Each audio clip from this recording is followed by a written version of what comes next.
بسم اللہ الرحمن الرحیم۔ تمام معزز ناظرین کو حسن نذیر کا سلام ہو۔ ناظرین، نور الدین زنگی ملک شام کی زنگی سلطنت کے بانی عماد الدین زنگی کا بیٹا تھا، جس نے تاریخ میں بڑا نام پیدا کیا۔ نور الدین زنگی فروری 1118 میں پیدا ہوا اور 1146 سے لے کر 1174 تک 28 سال حکومت کی۔ سلطان نور الدین زنگی کو ہی روضہ رسول صلی اللہ علیہ وآلہ وسلم کی حفاظت کی سعادت بھی حاصل ہے۔ یہ واقعہ مدینہ کی تاریخ کی تقریباً تمام کتب میں موجود ہے۔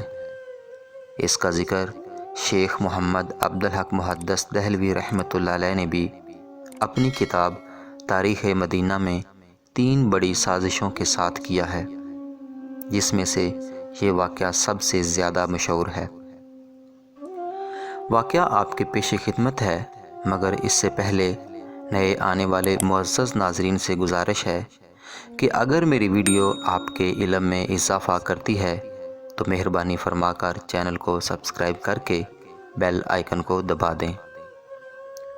ناظرین، ایک رات سلطان نور الدین زنگی رحمۃ اللہ علیہ عشاء کی نماز پڑھ کر سوئے کہ اچانک اٹھ بیٹھے اور نم آنکھوں سے فرمایا، میرے ہوتے ہوئے میرے آقا دو عالم صلی اللہ علیہ وآلہ وسلم کو کون ستا رہا ہے؟ آپ اس خواب کے بارے میں سوچ رہے تھے جو مسلسل 3 دن سے انہیں آ رہا تھا، اور آج پھر چند لمحے پہلے انہیں آیا تھا، جس میں سرکار دو عالم صلی اللہ علیہ وآلہ وسلم نے 2 افراد کی طرف اشارہ کر کے فرمایا کہ یہ 2 لوگ مجھے ستا رہے ہیں۔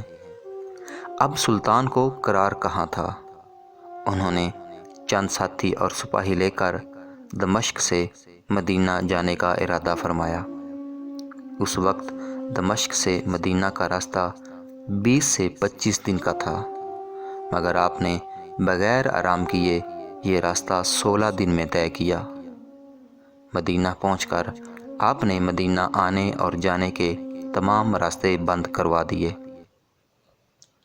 سلطان نے روضہ رسول پر حاضری دی اور مسجد نبوی میں بیٹھ گیا۔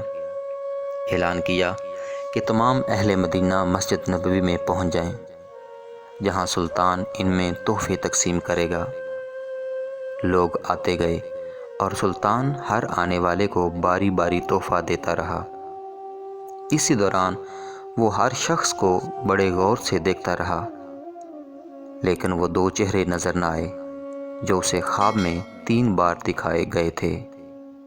سلطان نے حاضرین سے پوچھا، کیا مدینہ کا ہر شہری مجھ سے مل چکا ہے؟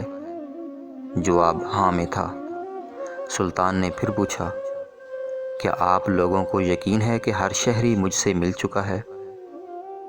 اس بار حاضرین نے کہا، باقی تو سب مل چکے ہیں مگر سوائے 2 آدمیوں کے۔ سلطان نے پوچھا، وہ کون ہیں اور اپنا تحفہ لینے کیوں نہیں آئے؟ بتایا گیا کہ یہ مراکش کے 2 متقی باشندے ہیں۔ دن رات رسول کریم صلی اللہ علیہ وآلہ وسلم پر درود و سلام بھیجتے ہیں اور ہر ہفتے مسجد قباء جاتے ہیں۔ بہت مہمان نواز ہیں اور کسی کا دیا نہیں لیتے۔ سلطان نے کہا، سبحان اللہ، اور حکم دیا کہ ان دونوں کو بھی اپنے تحفے وصول کرنے کے لیے فوراً بلایا جائے۔ جب انہیں یہ خصوصی پیغام ملا تو انہوں نے کہا، الحمدللہ، ہمارے پاس اللہ کا دیا ہوا سب کچھ ہے اور ہمیں کسی تحفے یا خیرات کی ضرورت نہیں۔ جب یہ جواب سلطان تک پہنچایا گیا تو اس نے حکم دیا کہ ان دونوں کو فوراً پیش کیا جائے۔ حکم کی فوری تعمیل ہوئی۔ ایک جھلک ہی ان کی شناخت کے لیے کافی تھی، تاہم سلطان نے اپنا غصہ قابو میں رکھا اور پوچھا، تم کون ہو اور یہاں کیوں آئے ہو؟ انہوں نے جواب دیا، ہم مراکش کے رہنے والے ہیں، حج کے لیے آئے تھے اور اب روضہ رسول کے سائے میں زندگی گزارنا چاہتے ہیں۔ سلطان نے سختی سے کہا، کیا تم نے جھوٹ بولنے کی قسم کھا رکھی ہے۔ اب وہ چپ رہے۔ سلطان نے حاضرین سے پوچھا یہ کہاں رہتے ہیں؟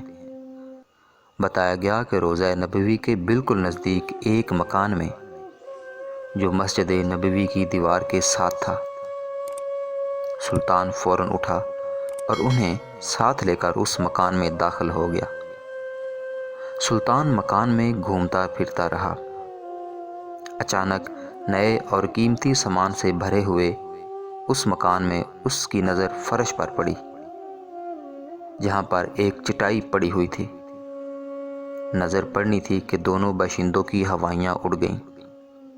سلطان نے چٹائی اٹھائی۔ اس کے نیچے ایک تازہ کھدی ہوئی سرنگ تھی۔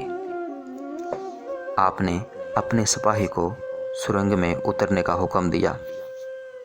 وہ سرنگ میں داخل ہوا اور واپس آ کر بتایا کہ یہ سرنگ نبی پاک صلی اللہ علیہ وآلہ وسلم کی قبر مبارک کی طرف جاتی ہے۔ یہ سن کر سلطان کے چہرے پر غضب کی کیفیت طاری ہو گئی۔ آپ نے دونوں زائرین سے پوچھا کہ سچ بتاؤ کہ تم کون ہو؟ حیل و حجت کے بعد انہوں نے بتایا کہ وہ مسیح ہیں، اور ان کے حکمرانوں نے انہیں بہت سا مال و زر اور ساز و سامان دے کر حاجیوں کے روپ میں مراکش سے اس منصوبے پر حجاز بھیجا تھا کہ وہ کسی نہ کسی طرح رسول کریم صلی اللہ علیہ وآلہ وسلم کا جسد اقدس روضہ مبارک سے نکال کر لے آئیں۔ اس ناپاک منصوبے کی تکمیل کے لیے انہوں نے حج کا بہانہ کیا، اور اس کے بعد روضہ رسول سے نزدیک ترین جو مکان کرائے پر مل سکتا تھا وہ لے کر اپنا مذموم کام شروع کر دیا۔ انہوں نے بتایا کہ وہ ہر رات سرنگ کھودتے جس کا رخ روضہ مبارک کی طرف تھا، اور صبح کھدی ہوئی مٹی چمڑے کے تھیلوں میں بھر کر جنت البقیع لے جاتے اور اسے قبروں پر بکھیر دیتے تھے۔ انہوں نے بتایا کہ ان کی ناپاک مہم بالکل آخری مراحل میں تھی کہ ایک رات تیز بارش کے ساتھ ایسی گرج چمک ہوئی جیسے زلزلہ آ گیا ہو، اور آج ان کا کام تکمیل کو پہنچنے والا تھا، تو آج ہم پکڑے گئے۔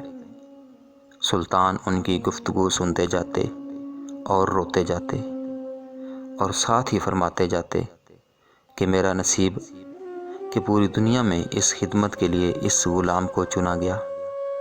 اسی وقت ان دونوں کی گردنیں اڑا دی گئیں۔ اس ناپاک سازش کے بعد ضروری تھا کہ ایسی تمام سازشوں کا ہمیشہ کے لیے خاتمہ کیا جائے۔ سلطان نور الدین نے کاریگر بلائے اور قبر اقدس کے چاروں طرف خندق کھودنے کا حکم دیا، یہاں تک کہ پانی نکل آیا۔ سلطان کے حکم سے اس خندق میں پگھلا ہوا سیسا بھر دیا گیا تاکہ آئندہ کوئی بھی کافر ایسی غلیظ حرکت نہ کر سکے۔ ناظرین، اگر یہ ویڈیو آپ کے لیے فائدہ مند ہوئی ہے تو پلیز میرے چینل کو سبسکرائب کر دیں اور اپنے دوستوں کے ساتھ شیئر کریں۔ جزاک اللہ خیر۔